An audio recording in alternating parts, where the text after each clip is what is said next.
What we'll show you in this session is how to apply to a specific job.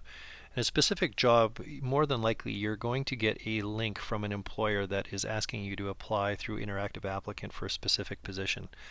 You have to be really careful here because what you're going to notice on your screen is that there is a job number field which is located right here. And that is where the job number is going to have to be put in. What some people tend to do is after they upload their resume, which I'll show you in a minute, is that they'll tend to come over to this side and look at the video resume. Video resume does not go to a specific employer. We'll cover that in a different area. So if you have been invited by a company to apply to a specific job, please ensure that when you come back into the interactive applicant system that you put the correct job number in here. So an example would be, I will just put it in a demo. In this case, this will be that position, and you'll put in the, it's usually a 3-integer with, or 3 letters with 4 integers after it. Once you put those in, you can click on the View Job Posting button. And what's going to come up is the company name, and in this case, the example company is Severin Consulting Group. You'll notice that there is a position name, which is, in this case, I'm being asked by a recruiting agency to put my name in their applicant pool. And if you would like to see, some companies actually will be putting together video introductions to their company using our system as well. So that's what you can look at here. To start the application, simply click on Start Application. Now, if you have not yet uploaded a resume, what you're going to have to do is upload a resume first. And in this case, we accept Doc, DocX files, Adobe PDF, and RTF. So simply choose a file. And I'm going to go to the desktop. I have a demo resume, and I am going to upload that resume into the system. So now that resume is there, and you can view the resume to ensure it is the correct one. Following that, you still know that you're applying to SEV 1321 as a position. You're going to submit the resume. Once you submit the resume, the employer is going to have it. So automatically the employer is going to have a copy of your resume.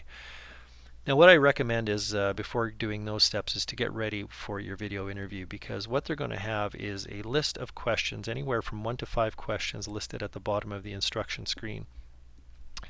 What you can do is actually write those down and come back at a later time to answer them. And when you're ready to answer them, simply click on the Answer the Question link to the right of the question, and you're going to see the question is going to be listed at the top, and you're going to get this recording screen. And again, it's going to ask you to allow Interactive Applicant access to your webcam. As we had mentioned in a previous video, if you don't see yourself and don't hear yourself being recorded, you have to check your settings.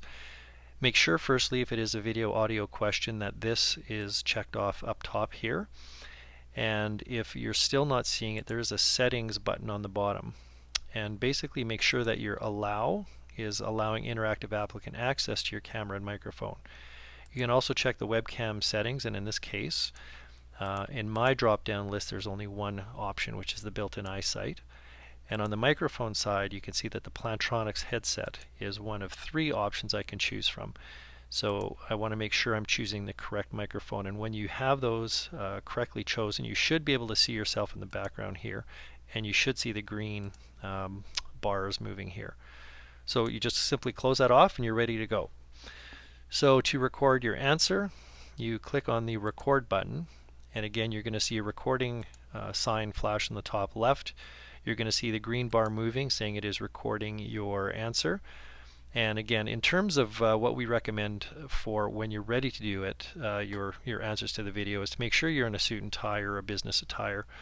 The other thing, make sure it's well lit. In this case, the room I'm in is actually quite dark, so you're going to want to make sure the lighting is a bit better. Try to keep things behind you free from any pictures, things like that, and just be very professional in your answers, but be natural. The other thing you're going to see is there is a countdown timer on the bottom right. All the audio and video questions have a time limit of 1 minute or less. And if you find you want to review it, you can stop, and you'll see that the file is saved successfully. And to play it back, you can simply click the play button, and you'll be able to see if you like your recording, and if you say, yeah, you know what, this does represent me well, you can simply click the submit button down here. If you're not 100% sure you want to submit it, you can re-record at any time. Simply click the record button again, and what you'll see is the recording button will start to flash up top, the green button is going, and your countdown timer has restarted. And you can do this re-recording as much as you really want until you say, yeah, this video represents who I am and I'm comfortable submitting it. So for the purpose of this exercise, I'm going to say that that is exactly how I want my answer to go, and I will click the submit button, and it will take me back to the question list at the bottom and show that I've completed the first question. And now I will go back and just complete the next two questions in the same manner. The other thing to keep in mind is after you finish all the questions, you have to be sure that you hit the submit application button to submit your video answers next. And then after you do that, the employer will have access to your resume as well as your video answers.